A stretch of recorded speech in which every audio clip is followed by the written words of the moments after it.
here we are at the end of 2022, and I'm excited to take this video to really reflect on the Knife Skills channel, where we've come from together, those of you watching the video and myself, and where we're going. Knife Skills really started around COVID. I had a channel before that, but it was COVID that gave me some time when things were shut down. There wasn't much operating happening. I started to create some educational content. And originally it didn't get much traction. At the same time, I was making a lot of vertical video on TikTok, and I was having a fair bit of success there. But what I discovered with TikTok is that you'll get an initial bump of views, but there won't be much after that. But on YouTube, some of the old videos that I had were actually creating pretty good traction. They were starting to pick up a bit of steam. And I realized that YouTube videos can last a bit longer. And that inspired me to start going back to this slightly longer form, horizontal video that you can produce on YouTube.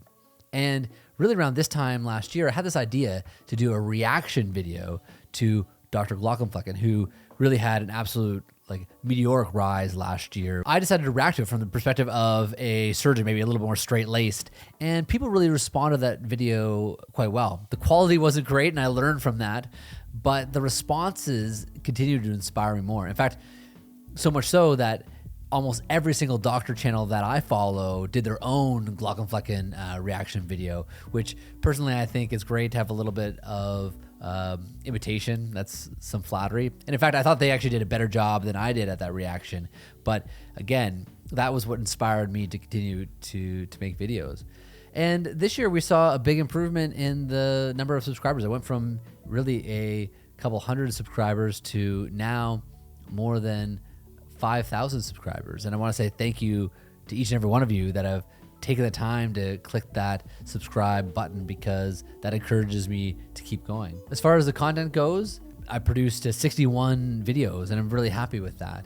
And saw in the wintertime a bigger spike of activity. I was making videos at least every week, sometimes 2 a week at the time. And clearly that had a bigger impact on the amount of views. In the summer and in the fall, it was a little harder to maintain that kind of pace as the work changed.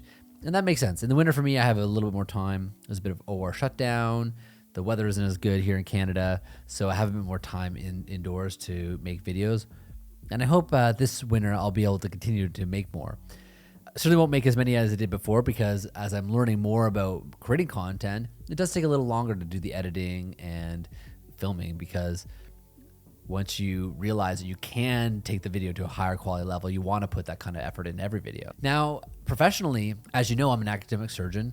I work with residents on a day-to-day basis, and I have an opportunity to take care of both trauma patients and general surgery patients. People do ask me from time to time to share some of my cases, and I struggle a little bit to do that, partially because I want to respect patient confidentiality and not share something that might be inappropriate. And the other thing is I am a trauma surgeon, and trauma deals in violence. And so sharing some of these interesting trauma cases oftentimes mean sharing a violent act, and that's not really what the heart of this channel is about. For example, my most horrific trauma that I had to deal with was an unfortunate gentleman who was intentionally doused in gasoline and set on fire. And unfortunately, that patient died. Despite all of our efforts to resuscitate him, he was overwhelmingly burnt. And that is the kind of things that we do deal with in a trauma environment. Also, though, in general surgery, we can deal with some interesting cases. And one case I can share, because I have permission from the patient, and we're actually looking to write this case up, is an interesting case of pancreatitis. Now, pancreatitis is inflammation of the pancreas, and it gets so bad that the pancreas could die. In this case, the entire pancreas died. What made this case unusual, because it's not that unusual to have a dead and necrotic pancreas. In this particular case, though, the pancreas then fused to the small bowel and developed a fistula. And through that hole, the communication between the pancreas and the small bowel, the pancreas then mobilized and actually more or less fell into the small bowel. Now, this eventually caused the patient a bowel obstruction.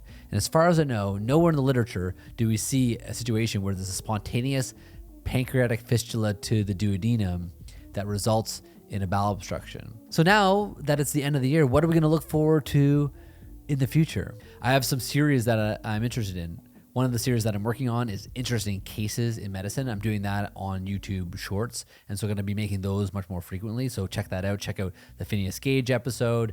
Check out the Oswald injury episode. I think those turned out great. I'm also going to be making a video maybe on a series of the take edibles. This is a little bit more of a patient education video, but you'll find it interesting too, where I'll be talking about the organs that can come out, things like the gallbladder, the appendix, the spleen, for example, and really understand why we take these organs out. Patients always ask me, well, don't these tissues have a reason? Like, why would the body have it there? And of course they do, but they also have a reason why we can safely remove them, and very often there's conditions that require us to do that. So I'm going to be talking about that. I also have a few other series up my sleeve, and I'm excited to produce those in the future. Now this is where you come in. Thank you again for watching this channel, and I appreciate any comments. If you have any ideas for videos or anything that you'd like to see me explain or talk about, I'd appreciate those comments below. Really, at the end of the day, I'm here to connect with people through the camera, to connect to you. And your comments are what keep me going, the positive comments and the negative comments. It's been a great year here in 2022, and I'm really excited about the opportunity to connect with you further in 2023. My name is Dr. Hillsden. This channel is Knife Skills. Thank you for watching.